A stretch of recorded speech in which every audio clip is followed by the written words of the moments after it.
Hi. അപ്പോൾ നമ്മളിപ്പോൾ കല്യാണ വീടുകളിലൊക്കെ പോകുമ്പോൾ നമുക്ക് ബിരിയാണീൻ്റെ കൂടെയൊക്കെ കിട്ടുന്ന മുന്തിരി അച്ചാറിൻ്റെ റെസിപ്പിയാട്ടോ ഇന്ന് നമ്മളൊന്ന് കാണിക്കുന്നത്. ആദ്യം നമ്മൾ ഈ അച്ചാറിലോട്ട് ബെല്ലം ഉരുക്കിയെടുക്കണം. അത് ഞാൻ 3 ബെല്ലം 1 കപ്പ് വെള്ളത്തിൽ ഉരുക്കിയെടുക്കാൻ വേണ്ടിയിട്ട് അടുപ്പത്ത് വെച്ചെടുത്തിട്ടുണ്ട്.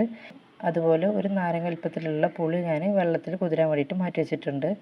ഇനി നമ്മൾ അടുത്തതായിട്ട് നമുക്ക് ഇതിലോട്ട് വേണ്ട മുന്തിരി ഒന്ന് വറുത്തെടുക്കണം. അതിനൊരു പാനിൽ കുറച്ച് ഓയിൽ ഒഴിച്ച് കൊടുത്തിട്ട് അതിലോട്ട് 200 ഗ്രാം മുന്തിരിയാട്ടോ ഞാൻ എടുത്തിട്ടുള്ളത്. അത് ഞാനിവിടെ വറുത്തിട്ട് കോരിയെടുത്ത് മാറ്റി വെക്കുന്നുണ്ട്. ആ ഓയിലോട്ട് നമുക്ക് 1 ടീസ്പൂൺ ഉലുവ, അതുപോലെ 1 ടീസ്പൂൺ കടുക് ഇട്ടിട്ട് നന്നായിട്ടൊന്ന് പൊട്ടിച്ചെടുക്കാം. പിന്നെ 4 വറ്റൽമുളക്, കുറച്ച് കറിവേപ്പില ഇട്ടിട്ട് നന്നായിട്ട് മൂപ്പിച്ചെടുക്കാം. അതിലോട്ട് കുറച്ച് ഇഞ്ചി വെളുത്തുള്ളിയും ചതച്ചതും അതുപോലെ 3 പച്ചമുളക് നടുവ് ഇട്ട് കൊടുക്കാം. എന്നിട്ട് നന്നായിട്ടൊന്ന് അതിൻ്റെ പച്ചമണമൊക്കെ മാറുന്നത് വരെ നന്നായിട്ടൊന്ന് വഴറ്റിയെടുക്കാം. ഇനി നമുക്ക് അതിലോട്ട് അടുത്തായിട്ട് വേണ്ടത് മഞ്ഞൾപ്പൊടി അതുപോലെ മുളക് പൊടിയാണ്. ഞാൻ മഞ്ഞൾപ്പൊടി 1/4 ടീസ്പൂണും മുളക് പൊടി 2 ടേബിൾ സ്പൂൺ ഇട്ട് കൊടുത്തിട്ടുണ്ട്. ഇനി നമുക്ക് നന്നായിട്ടൊന്ന് ഇതിൻ്റെ പച്ചമണം മാറുന്നത് വരെ അതൊന്ന് മിക്സ് ചെയ്ത് കൊടുക്കാം.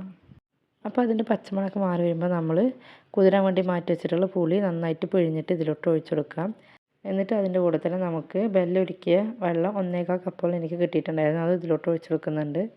ഇനി ഇതിലോട്ട് ആവശ്യത്തിനുള്ള ഉപ്പും കൂടി ഇട്ട് കൊടുത്ത് നന്നായിട്ടൊന്ന് മിക്സ് ചെയ്തെടുക്കാം.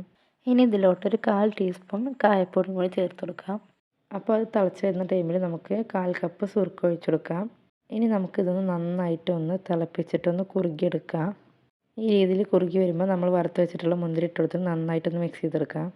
അപ്പോൾ നമ്മൾ മുന്തിരി ഇട്ട് കൊടുക്കുന്നതിന് മുമ്പ് ഒന്ന് ഫ്ലെയിം ഓഫാക്കിയിട്ട് വേണം ഇട്ട് കൊടുക്കാം. എന്നിട്ട് നന്നായിട്ട് മിക്സ് ചെയ്തിട്ട് അത് മാറ്റി വെക്കാം.